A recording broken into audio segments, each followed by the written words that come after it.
Oi, professor. Você tá achando que eu tô de férias, né? Eu admito que parece mesmo. Afinal de contas, Rio de Janeiro, praia, sol... Parece vida boa, né? Quando a gente pensa na cidade maravilhosa, nós já vamos associando os cartões postais que são conhecidos pelos 4 cantos do planeta. O Cristo Redentor, o Pão de Açúcar, as belezas naturais que são tantas. Mas eu não tô de férias, não. Eu vim aqui ao Rio de Janeiro para registrar um trabalho inovador que está sendo realizado pelos professores do Colégio Pedro II. Um trabalho de iniciação à pesquisa científica com estudantes do ensino médio. É isso aí. Então, nós vamos acompanhar de perto isso que eu tenho certeza vai servir de inspiração para você aí, na sua realidade. O Censo 2000 mostrou que cerca de 6 milhões de pessoas moram no município do Rio de Janeiro, num dos maiores centros urbanos e financeiros do país, com problemas e soluções característicos de uma grande metrópole brasileira. Dá para perceber as diversas vocações dessa cidade, que vão de porto a polo de desenvolvimento científico-cultural. Quando em 1º de janeiro de 1502 uma expedição portuguesa chegou aqui para explorar a costa brasileira, confundiram a Baía da Guanabara com a foz de um grande rio, nomeando-a de Rio de Janeiro. Em 1555, invasores franceses, sob o comando de Nicolau Durand de Villegagnon, se instalaram nas ilhas da Bahia, o que forçou os portugueses a fundarem uma cidade às suas margens, em 1º de março de 1565. O nome São Sebastião do Rio de Janeiro foi uma homenagem ao rei menino de Portugal, Dom Sebastião.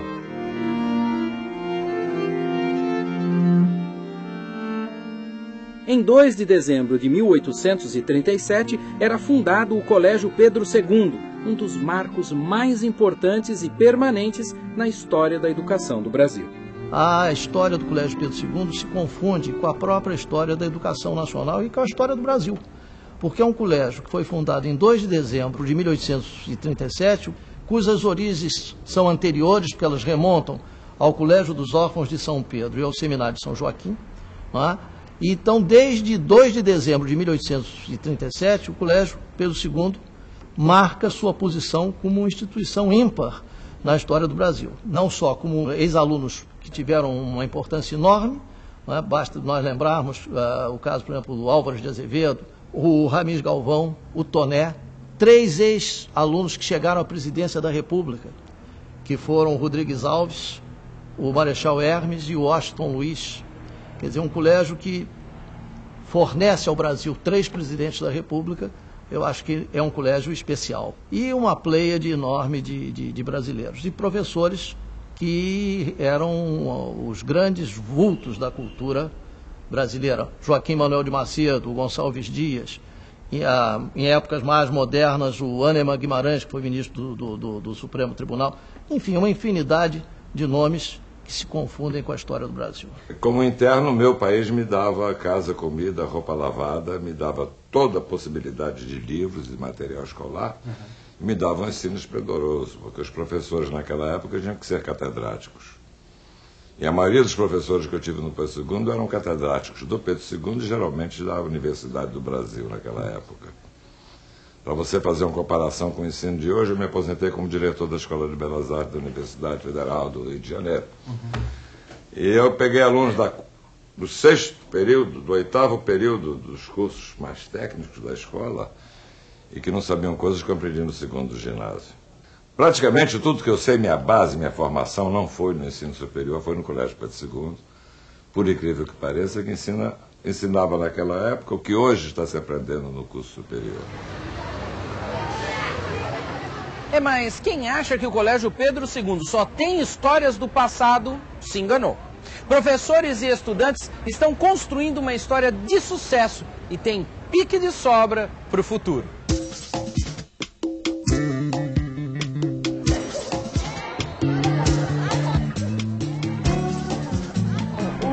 O programa de iniciação científica, ele visa, sobretudo, despertar no aluno interesse pela ciência, inclusive por áreas que normalmente ele não tem acesso. Quando se vai fazer o levantamento, o que você quer fazer de vestibular, se falam as áreas mais comuns, medicina, direito, engenharia, odonto, mas muitas vezes foge ao conhecimento do aluno áreas fantásticas do conhecimento, que ele pode ter tendências, então nós queremos apresentar essas áreas para ele. Buscar levar o aluno para o espaço, né, onde a pesquisa é desenvolvida, foi a ideia inicial, né, de permitir que esse aluno também possa experimentar um pouco a coisa de ser pesquisador, né, que é pouco estimulado no ensino médio, né. Essa ideia nasceu através de uma conversa com um dos professores do Museu Nacional, o professor Antônio Carlos, que inicialmente pensamos em levar os alunos para a antropologia, que é a área do Antônio Carlos. O que me fez comprar de pronto a ideia foi que a gente poderia juntar Pedro II e Museu Nacional numa área que até então nem o Pedro II nem o Museu Nacional tinham esse tipo de estágio, que era a área de antropologia, né? Eu sou docente de antropologia, eu achei que a gente poderia ampliar o que já existia, tanto da parte do Pedro II quanto da parte do Museu Nacional, mas com uma novidade, o estágio na área de antropologia. Quando o Antônio Carlos nos colocou em contato com o professor Luiz Fernando Duarte, diretor na época do Museu Nacional, a ideia foi muito bem aceita e outras áreas, então, do Museu Nacional abriram para nós a possibilidade dos laboratórios. Como é que é o perfil socioeconômico dos estudantes do Colégio Pedro II?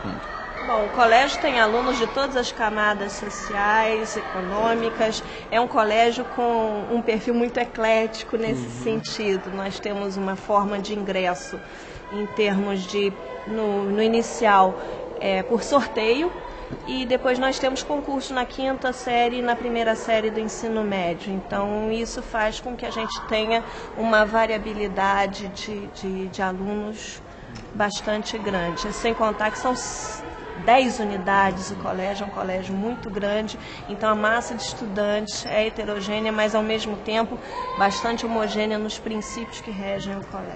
Como é que vocês se organizam para trabalhar o programa PIC Júnior? Bem, nós temos uma coordenação geral, que eu faço, e em cada unidade onde nós desenvolvemos o programa, nós temos um coordenador dessa unidade. E nós temos uma equipe no Museu Nacional, que é formada por professores do Museu Nacional que coordenam lá. Então nós, na verdade, formamos uma comissão mista, como nós chamamos. Certo. Uma parte do Colégio Pedro II, uma parte do Museu Nacional.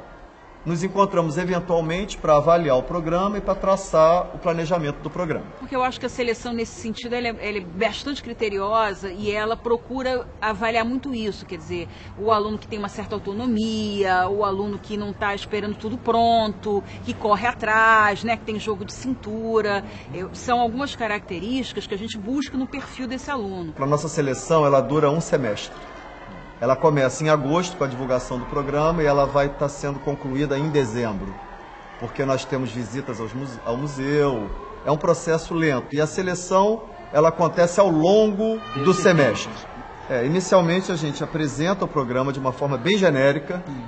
O Museu Nacional, ele pertence hoje, ele é administrado pela UFRJ. E o Museu Nacional, ele tem vários laboratórios de pesquisa orientados por professores. E convidamos os alunos nas unidades para estarem numa reunião, aqueles interessados, por isso que eu disse que isso já é a seleção, para aqueles que realmente estejam interessados em conhecer no geral sem maiores compromissos, e a gente chama de pré-inscrição. Depois disso, nós fazemos uma visita com esses alunos por área nos laboratórios. Esse ano nós vamos ter uma palestra no Museu Nacional para todos os alunos das 3 unidades. Nós reunimos aí em torno de 150 alunos, é o que nós temos reunido, né? E depois, então, eles vão visitar laboratórios, onde eles vão ter lá o orientador do laboratório recebendo os meninos, dizendo mais ou menos qual é o trabalho. Não dá para visitar todos os laboratórios, eles visitam alguns, né? E ali ele afirma ou não a sua intenção, né? Tanto pela área quanto pelo programa. Quantos estudantes desses 150 acabam entrando para o projeto? Isso depende da disponibilidade de vagas que o museu oferece. Nós temos, por exemplo, laboratórios que oferecem vagas num ano, mas não oferecem no ano seguinte. Inclusive porque alguns alunos, continuando o trabalho, no que a gente chama de programa avançado, eles ficam, então, desenvolvendo um trabalho mais elaborado e aí o orientador não tem disponibilidade para aceitar novos alunos. E, ao mesmo tempo, nós temos outros laboratórios oferecendo vagas e outros indisponibilizando vagas por problemas de viagem do orientador, Obras. de defesa de tese, obras. Então é bastante flutuante a disponibilidade de vagas. Mas tem girado em torno de 30 a 40 vagas por ano nos laboratórios. Agora, nós chegamos ano passado a 52 vagas no museu.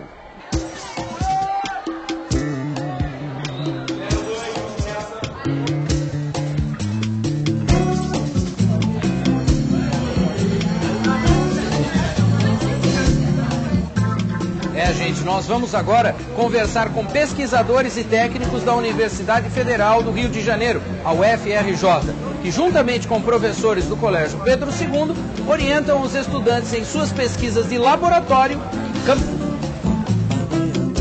Criado pelo príncipe Dom João em 6 de junho de 1818, o Museu Nacional foi fundado com a finalidade de pesquisar e difundir as ciências naturais e antropológicas, organizando coleções e exposições públicas.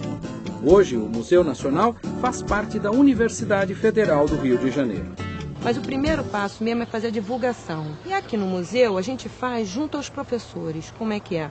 A gente chega e fala, olha, quais professores que querem ter alunos de iniciação científica júnior. E nós pegamos e mandamos junto um formulário para o professor ou o funcionário do museu que queira o aluno. Certo. Então, um professor que trabalha com répteis, por exemplo, ele está querendo um aluno ou 2 alunos, ele pega aquele formulário, ele preenche o formulário, é super simples, a gente não quer nada complicado de projeto, complicadíssimos, nada disso. Uma coisa simples para a gente ver se se adequa realmente e para o aluno escolher. Os objetivos do projeto, uma coisa curta, simples. Esse formulário é uma folha só, a gente não quer que passe mais. E uma coisa que é muito importante é o perfil do aluno. Certo. E o perfil do aluno, porque o aluno às vezes quer fazer, por exemplo, trabalhar com entomologia. E vamos dizer que fosse informatização de coleção. Pensa só que vai ver um insetozinho, mas vai ficar no computador o tempo todo. Não é isso, ele tem que ter certas características que vão fazer com que ele se adapte bem ao trabalho. Então, por exemplo, nesse caso, esse exemplo que eu dei, ele tem que gostar de trabalhar com mapa, porque na hora da informatização a gente vai ter que colocar as coordenadas, vai ter que colocar também qual é o tipo de vegetação que ocorre ali, aonde que é aquele local. E tem que ser paciente também, para pegar um inseto com um alfinetinho, não pode esbarrar em outro para não quebrar. Então, paciência também é outro detalhe. Saber inglês, por exemplo, é um detalhe. E também tem interesse por informática, né? Cada área tem a sua especificidade.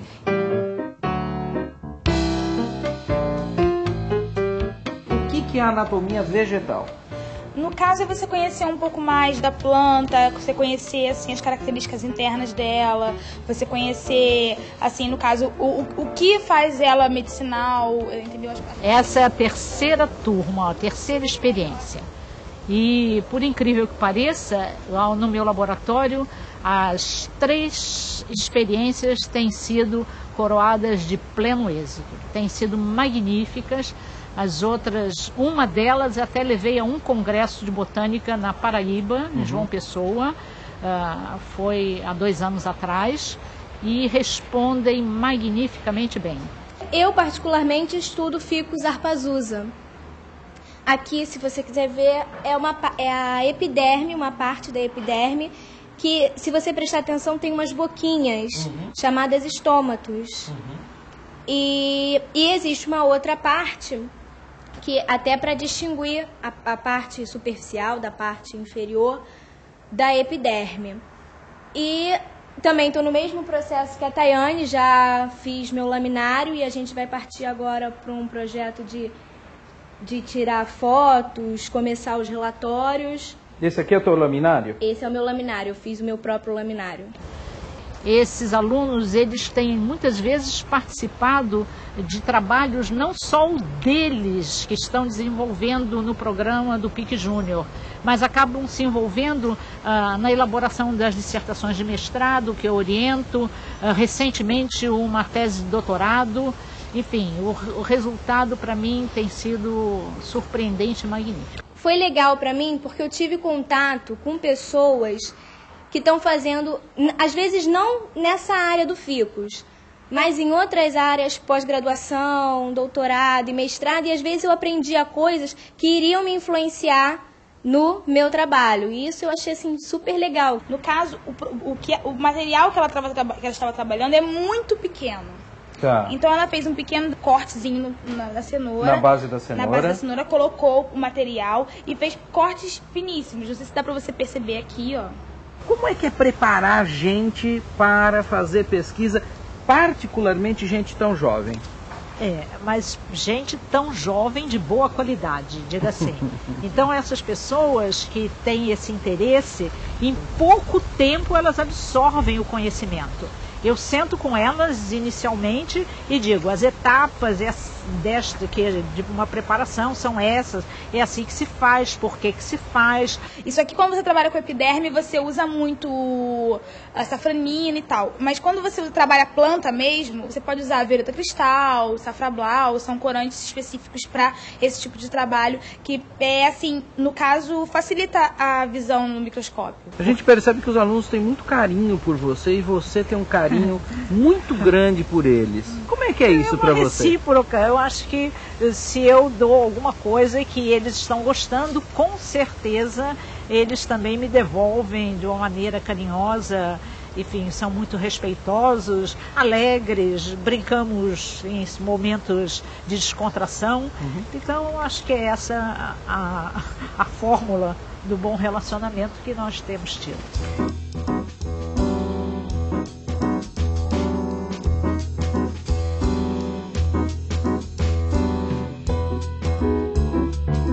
A paleontologia é o estudo dos pólens, assim, no caso, né? Que a gente faz um processo que acontece na natureza, mas a gente faz artificialmente aqui, fazendo o pólen ficar transparente para a gente poder ver com mais nitidez no microscópio. Quando você soube que o Museu Nacional, que os pesquisadores da Universidade Federal do Rio de Janeiro receberiam solicitações de jovens do ensino médio para acompanharem o trabalho científico, qual foi a sua primeira reação? Foi uma reação bastante positiva. Eu achei extremamente oportuno a vinda de gente jovem que tem uma outra cabeça, uma outra experiência de vida e que poderia trazer algum tipo de enriquecimento para o nosso laboratório, não apenas na parte científica. Seria aquilo que eles nos dariam em troca daquilo que nós daríamos a ele. E tem sido extremamente favorável. Como é que foi o processo para você? De começo ela me deu muitas lâminas para ver todos os pólens de muitas plantas, e aí foi daí que eu comecei a entrar mais no projeto e começar a fazer o que eles faziam também, fazer a cetólise. Eu vou despetalar ela. Primeiro tira as pétalas. Esse é o tubo polínico que traz o pólen daqui até o óvulo da flor. O pólen é o gameta masculino da flor. Então ele precisa chegar ao óvulo, que no caso é a parte feminina da flor, e fecundar. Que aí vai estar um processo de como se fosse um bebê. Depois desse processo, o que você fez? Aí eu comecei a entrar no projeto, estudar a espécie de composto Hypnopalpus, que ela é até parecida com o que eu gostei. Aqui a gente está vendo o pólen mais de perto, né? Só que ele continua com conteúdo. Então ele não fica transparente pra gente ver ele todo, a gente só vê a superfície dele. Aí agora eu tô fazendo pra gente entrar numa jornada em novembro. O que é uma jornada? A gente vai apresentar nosso trabalho que a gente fez durante todo o ano num trabalho. Ela estava falando da Jornada Fluminense, é uma jornada que a Sociedade Botânica do Brasil organiza anualmente, e nessa jornada ocorre a apresentação de trabalhos em forma de painel, e ela está pronta para apresentar esse trabalho. Você pretende continuar fazendo isso? Pretendo. Eu já convidei e ela aceitou prontamente, então o ano que vem nós a teremos no estágio avançado. Alguns ajudam, outros atrapalham. Essa ajuda. Quando vocês começaram a fazer isso, tudo foi flores, tudo deu certo, os professores pesquisadores já receberam os alunos de braços abertos, tudo fluiu magnificamente. É isso? Não fluiu magnificamente. Nós fomos recebidos com certeza de braços abertos. Você acha que isso é uma coisa muito comum entre os pesquisadores? Os pesquisadores estão ávidos por receber estudantes do ensino médio? Com certeza não. Principalmente o professor ou o pesquisador que não teve essa experiência com alunos de segundo grau ou de ensino médio. Normalmente o pesquisador se sente assim, entre aspas, pensa que está perdendo tempo em parar para orientar alunos tão jovens. E, no entanto, nós aprendemos muito com eles. Existia, assim, uma falta de experiência, né, de ambos os lados nesse processo. Então, por exemplo, os pesquisadores muitas vezes não sabem como trabalhar com alunos de ensino médio, que está bastante distante da realidade deles em termos de conteúdo, em termos de relacionamento. Nossos alunos de ensino médio precisam de uma certa tutela, apesar deles serem bastante independentes. E pelo nosso lado, nós tínhamos que ver quais eram as expectativas dos pesquisadores em relação ao perfil do aluno que estava sendo enviado, para a gente poder fazer uma seleção de modo a adequar bem a esse aluno para que corresse tudo de forma tranquila. Então, é esse tipo de ajuste que a gente ainda busca, justamente porque cada ano nós temos laboratórios novos, realidades novas sendo oferecidas. Então, a gente está permanentemente em ajuste.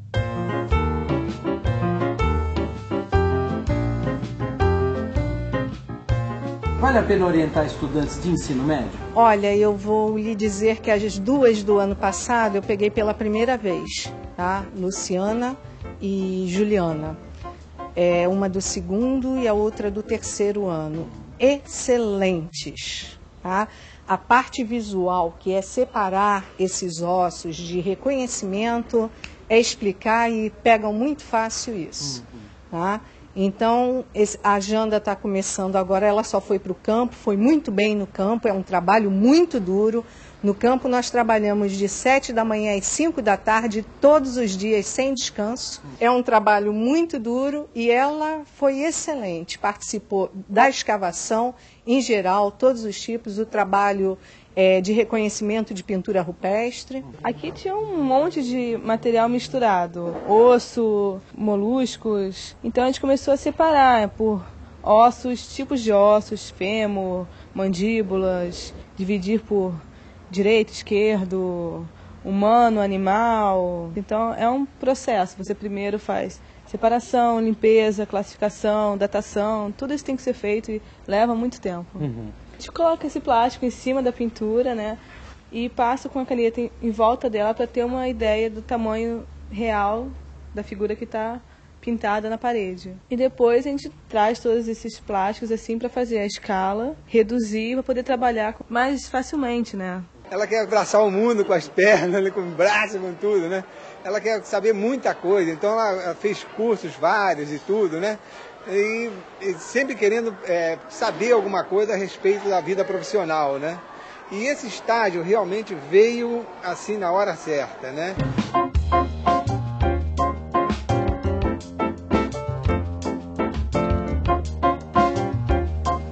Você quer saber o que é etnografia indígena? Então, espera aí que quem vai explicar é o... Qual é o seu nome? Tomás. Tomás, o que a etnografia indígena faz? Ele estuda os objetos dos índios. Dos índios? Criados pelos índios. E você está super chique com luva, né? Sua colega também está com luva. Qual é o seu nome? Ana Gabriela. Que tipo de objeto que você está estudando aqui? A plumagem indígena. Plumagem? Mostra alguma coisa pra gente. Por exemplo, esse é um casaco dos índios Arara, do século retrasado. Você sabe quais são os pássaros que tem nesse trabalho plumário? Alguns. Alguns? Aqui tem arara, tem mutum, isso aqui é arara, as penas pretas lá na ponta são de mutum, essa aqui são de papagaio, essa aqui é pomba trocal, arara. Nós conseguimos com os nossos dois grandes amigos, porque isso é um trabalho difícil de ser realizado, fazer até agora 966 fichas. Essas fichas são o seguinte, nós pegamos a peça, eles fazem um esquema que dá uma ideia do que é a peça. E nós fazemos uma descrição dessa peça, ou seja, nós dizemos as espécies de aves que foram utilizadas na confecção dessa peça. Essa aqui é a ficha dessa peça aqui, que a gente descreve o que tem nela, as aves que são encontradas nela, como ela é. e atrás o esquema da peça. Isso aqui é um colar ticuna. É um colar e ele é muito interessante porque eles não pegam simplesmente as penas, mas eles pegam a ave inteira. Aqui tem um tucano, ali tem uma arara. Esses aqui são os araçaris. Araçari é o nome desse pássaro aqui. Parece um tucaninho. Você acha que você vai continuar trabalhando nisso depois que você terminar esse estágio?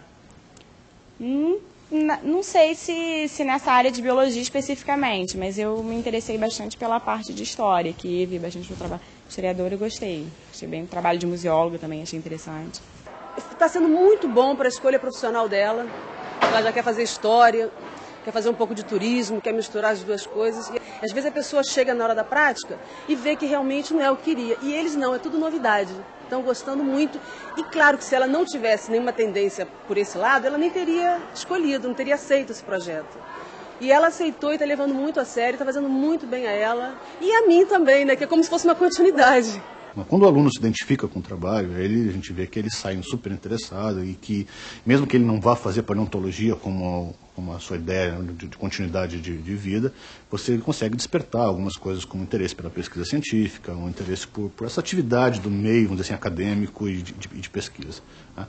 Existem outras pessoas que não, que descobrem aqui que esse não é o seu interesse. E essas pessoas, pelo menos, elas têm certeza que aquilo não é o que elas querem. Não é uma regra geral. Tá? Mas já aconteceu os dois casos? Já aconteceu os dois casos. Eu acho que essa é uma das funções principais desse tipo de estágio. Não é você atrair um aluno e condicionar ele para fazer aquilo que você acha uma boa ideia. Não. É você permitir que ele veja o que você acha um assunto interessante e, se ele se interessar, seguir naquilo. Mas também você dá condições a ele descobrir que talvez aquilo não seja o interesse dele. E ele vai procurar alguma coisa que ele se sinta melhor fazendo. Os estudantes vêm de lá para cá, né, para aprenderem. E aprenderem o que aqui no laboratório de meteorítica? Eles não só aprendem meteoritos, aprendem a metodologia científica e também, por exemplo, cuidar da coleção. Basicamente, o trabalho deles são de curadoria, tá? Para poder organizar, tem que ser gente mais organizada, porque eu sou totalmente bagunçada, né?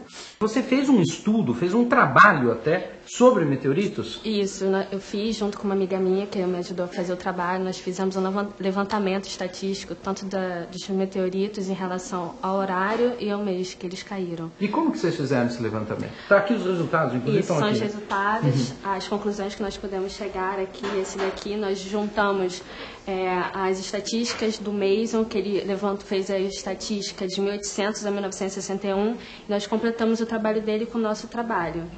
Aí juntamos o nosso com o dele e chegamos a esse gráfico que mostra a variação mensal de 1800 a 2001. Antes de entrar aqui, você achava que cientista era meio maluco, ficava dentro do laboratório, fazendo só coisas que ninguém entende?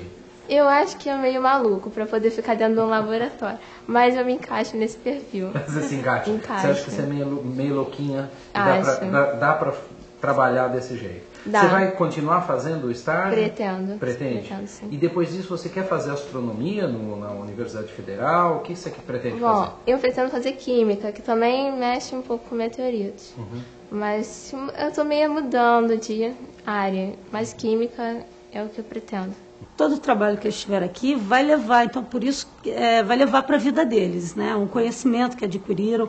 Então está trabalhando dentro de um laboratório e coletando dados. Então por isso que eu boto mais para coletar dados, porque vai servir para qualquer outra coisa sem ser meteoritos. Então ele pode coletar de qualquer informação que venha a ter depois que vai seguir, vai utilizar mais ou menos a metodologia, mais ou menos a mesma, né?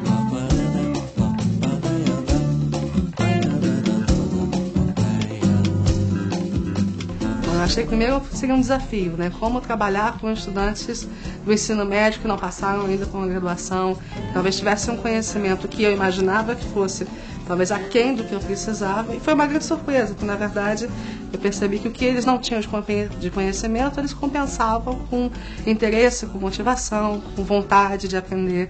Então foi uma experiência bastante rica, tem sido uma experiência bastante rica. Quando vocês chegaram aqui, vocês imaginavam o quê? Vocês imaginavam que vocês iam fazer o quê? Eu imaginei que a gente ia conhecer todos os ossos do corpo humano, saber o que influencia, como a gente pode identificar se as pessoas tinham doenças, o que elas comiam, a idade que elas tinham. Eu achava que a gente ia aprender isso. E você aprendeu isso? Uhum. Eu já orientei com as meninas, agora são 4. 2 anos consecutivos. Primeiro ano com a Isabel de Mário, que inclusive foi comigo para o exterior, apresentando trabalhos em congresso no exterior. Esse foi o trabalho que foi para o Uruguai? Foi um trabalho que foi para o Uruguai e com bastante sucesso. Era sobre o que esse trabalho? O trabalho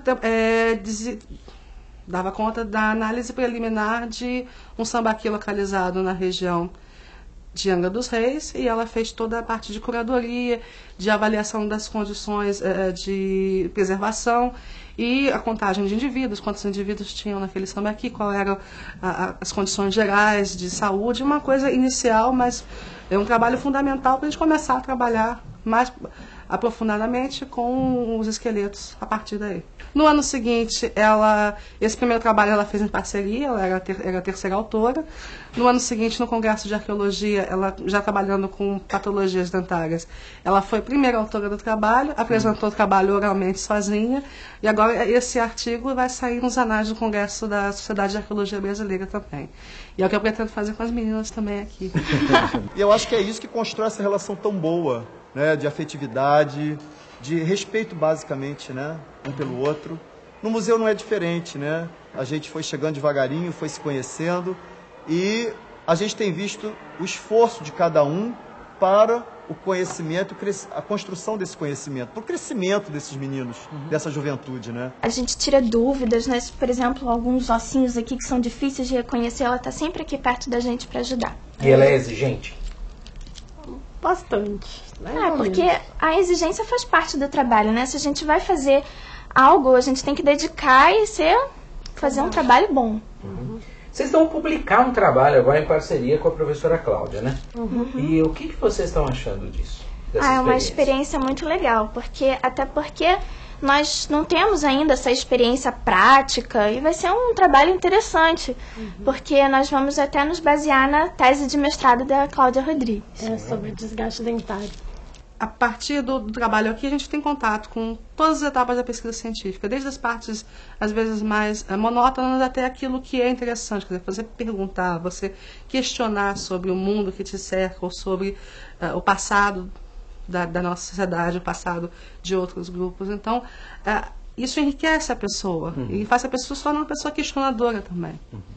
Hoje, os estudantes, os estagiários, todos os níveis de pessoas que trabalham em laboratórios do museu, eles não são apenas aprendizes, eles participam como membros da equipe. Então, eles produzem também. Também é benefício para uma instituição como o museu ter pessoas, ter estudantes em graduação, pós-graduação e também alunos de treinamento, porque o trabalho deles é utilizado nas pesquisas do museu. Então não é apenas um serviço prestado pelo museu a uma comunidade, mas é uma troca, é uma interação de diferentes partes da sociedade buscando um desenvolvimento cada vez maior da pesquisa científica. A gente conseguiu, com isso, integrar alguns alunos do ensino médio e a gente nota que muitos deles participam de igual para igual como qualquer outro membro do laboratório.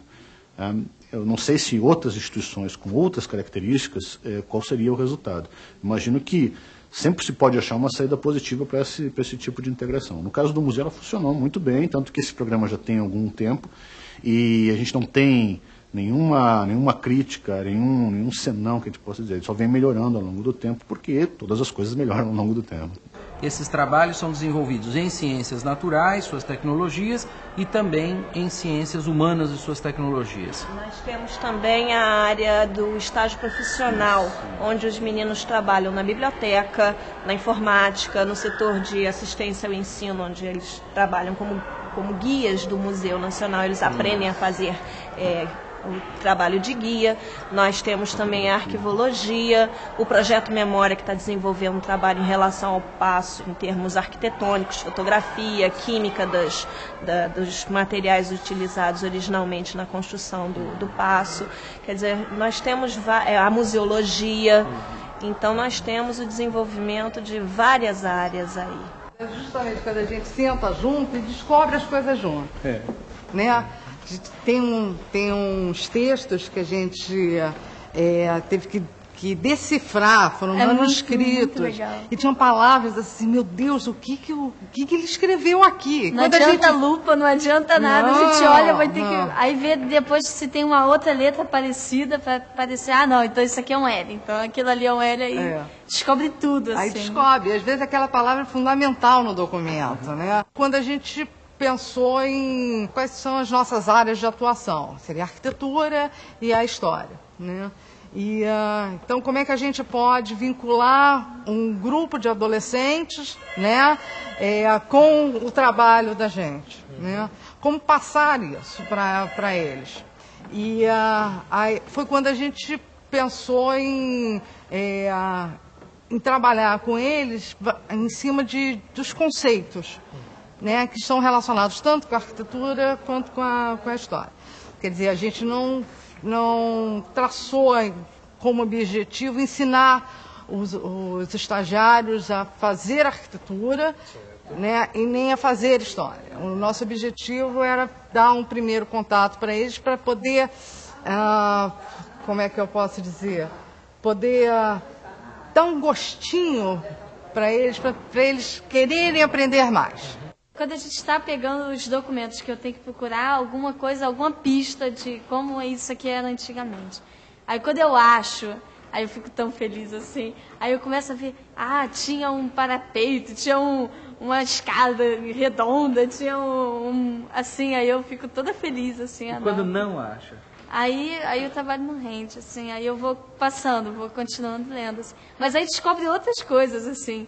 Aí descobre que o pessoal também vivia naquela época, porque a gente tem a impressão de que é tudo muito certinho, assim. Eles se mostram interessados, mesmo porque é uma escolha deles. Eles estiveram aqui, conheceram todos os setores do museu e eles escolheram as áreas que eles gostariam de atuar.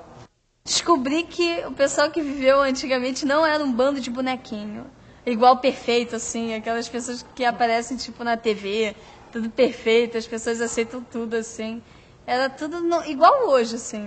As pessoas pensavam no mesmo, todo mundo, cada um tinha uma cabeça, assim, era legal. Você vê que quanto mais pesquisa, quanto mais história, mais senso crítico se tem, né? Quanto mais cultura, mais senso crítico se tem, né?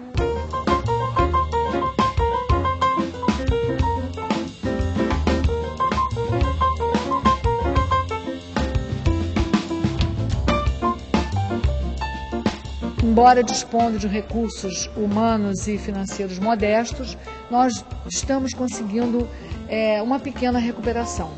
E nesse trabalho nós estamos contando, inclusive, com o apoio de estagiários voluntários e um dos grupos mais importantes ultimamente tem sido a ajuda que os alunos do Pedro II têm nos dado. Porque, por incrível que pareça, não obstante a pouca idade, né, deles, são todos jovens, adolescentes ainda, eles têm demonstrado uma grande responsabilidade, boa vontade e uma capacidade de compreensão, agilidade mental, rapidez na execução das tarefas. A gente fez a higienização das peças com diversos materiais, por exemplo, o metal foi tratado com bicarbonato de cálcio, amônia, todas umas misturas assim. Não só a higienização, mas a colocação de peças na vitrine, a limpeza de vitrine, muitas vezes até ajudar a digitar material no computador. Outros serviços também, como a informatização da nossa pequena biblioteca de serviços de museologia, organização do nosso arquivo e tarefas diversas, dar recado, subir, descer, ajudar a carregar peças, enfim. São os instrumentos de guerra deles, né? Esse também participou a gente fez a higienização dessas peças. Lanças de metal, né? Revestidas em metal, tem pontas das lanças, tem facões, um escudo de madeira, daquela ali que parece uma tampa de panela, é um instrumento musical. Você sabia o que era museologia antes de começar? Não, eu não tinha assim uma ideia certa sobre o que era. Eu sabia que a gente ia trabalhar com exposição e todos os objetos daqui, mas serviu até para aprender muito mais sobre o que realmente é. A parte indígena, depois tem espongiários, equinodermos, esses monte de nomes que eu não lembro. Para cá tinha a sala da preguiça, que é a sala principal, né, a entrada. Depois tem a sala dos mamíferos, já de biodiversidade do lado dos mamíferos. Tem a sala do elefante. Depois tem a da baleia, que se eu não me engano ela tem 34 metros de comprimento. E em frente é um dos laboratórios de museologia, que é onde a gente faz a higienização das peças e o armazenamento das que depois a gente vai colocar em exposição. E depois volta pela sala dos espongiários e etc. O trabalho deles tem sido de valor inestimável. Eu acho que isso é bom ressaltar. Até, vamos dizer, me surpreendeu que eles pudessem ser tão úteis e tão, vamos dizer, responsáveis e capazes na execução das tarefas. Os pesquisadores do Museu Nacional são só elogios. É quase uma unanimidade dizer o seguinte: os alunos do ensino médio, às vezes, não raramente, são melhores do que alguns estudantes de iniciação científica da graduação. Você já esperava isso? Olha, eu acho que eu parto do princípio de apostar no potencial do aluno, né? Lógico que a experiência sempre uma expectativa, né? Mas apostei sempre no potencial deles, me surpreendi, né? Realmente, alguns deles superam em interesse, em postura frente ao trabalho, e eu acho que isso tudo leva, né? O conhecimento que eles levam também daqui com a gente, né? Ele tem um perfil, né, que acompanha o trabalho na sua base, no básico, mas ele tem surpreendido sim, né? E foi bom apostar no aluno, né, porque ele mostrou que é capaz, e eu acho que ele sempre é capaz.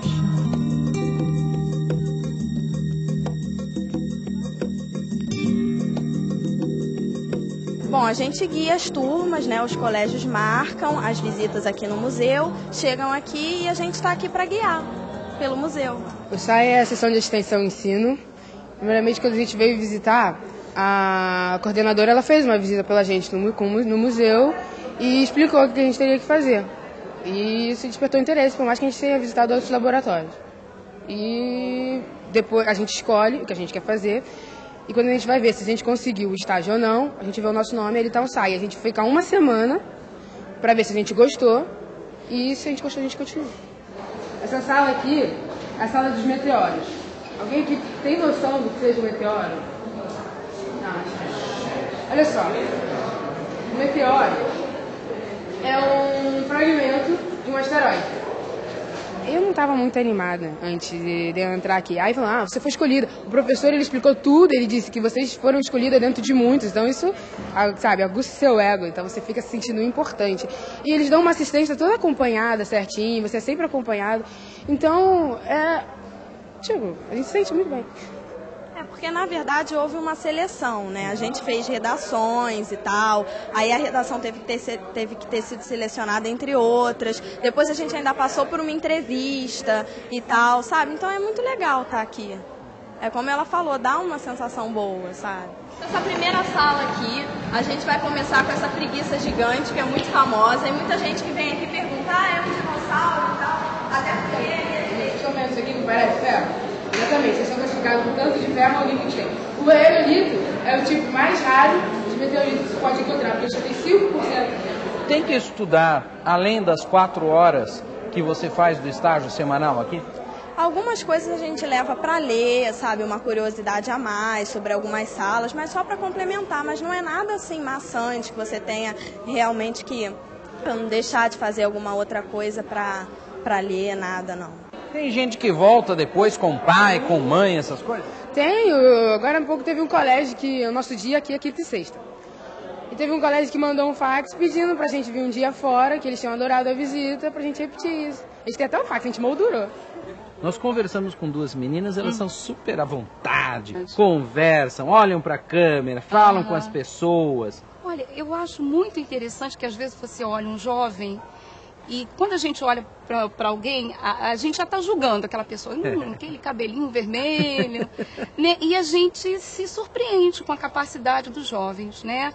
Você olha e não tem, às vezes, noção do que aquele jovem é capaz.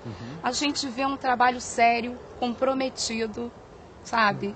É, assim, estimulante mesmo. Sempre que eles se referem aos alunos, né, como alunos brilhantes, que eles têm prazer em trabalhar com eles, que eles são gratos a esses meninos pelo trabalho que eles vão, pela maneira como eles se colocam, isso é gratificante, né? Gratificante é quando você vê os laboratórios oferecendo as vagas no ano seguinte, querendo receber mais estagiários, né? E é gratificante também quando você vê que a relação entre o orientador e o estagiário é uma relação de proximidade, de afetividade, né? De gostar de estar junto, de o orientador estar puxando pelo estagiário, né? De o estagiário estar querendo acompanhar. Porque eu acho que a educação e a ciência têm um caminho muito estreito de ligação, né?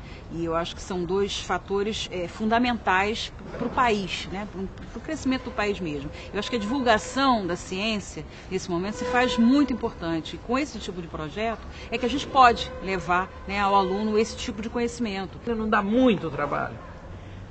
Olha, eu não vejo isso como dar muito trabalho, não, porque eu acho que é uma coisa tão prazerosa, que dá tanto resultado, que a gente olha dentro dos olhos deles tanto brilho, né, quer dizer, tanta realização, que eu não sinto isso como trabalho. É o trabalho do dia a dia. Quais são os próximos passos e os próximos sonhos para esse projeto? Olha, esse projeto, ele é um projeto que ele começou se propondo a ser o que é, né? Apenas ele ganhou uma dimensão mais ampla. Ele inicialmente tinha a intenção de trabalhar na antropologia, né? E ele acabou ganhando outras áreas do Museu Nacional. Para esse projeto, eu acho que o grande agora, para que ele se consolide, é transformá-lo em convênio, institucionalizá-lo no Pedro II e na UFRJ, porque ele é só um programa ainda. Ele já está em condições de ser um convênio, isso já está em estudo, né? E que ele permaneça. Agora, gostaria de ver outras escolas, e mesmo essa, realizando convênios com outras instituições. Nós temos a Fiocruz, que está dando certo, temos o Programa de Iniciação Científica, que está dando certo, mas ainda temos essa demanda. Gostaria de ver isso crescer dentro da escola, de surgir dentro da escola. E que outras escolas pudessem realizar com as possíveis instituições que tivessem em torno, nas cidades, etc., para ver essa ideia dar certo, porque ela vale a pena. Provoque o professor para fazer isso, provoque todos os que estão nos assistindo a fazerem um projeto como esse. Bem, eu espero que essa ideia que a gente está levando, né, através da TV Escola, ela possa ser desenvolvida, né, tocada à frente por outros professores. Eu acho que é preciso ter a vontade de fazê-lo, né, apostar e ousar nisso. Um pouco de criatividade, pensar essas instituições que poderiam estar fazendo as parcerias. Acho que é importante ousar ir lá conversar, né? Quebrar a distância e quebrar a barreira. Eu acho que esse é um desafio. Aliciar, talvez, né, as empresas, as instituições a estarem abrindo suas portas e, em parceria, construir um planejamento para que esse projeto comece a acontecer junto aos alunos. Acho que isso ajuda, né? E o resultado é muito positivo para todos, para o professor, para o aluno, para as instituições, para a sociedade como um todo. Eu acho que esse é o grande papel da educação. É verdade. Né? Então, boa sorte, espero, e me coloco à disposição para o que for preciso para que isso possa acontecer. Bom, esse é o Paulo, é mais um professor que, como tantos outros, está fazendo a escola. Obrigado, Paulo. Obrigado, Romero.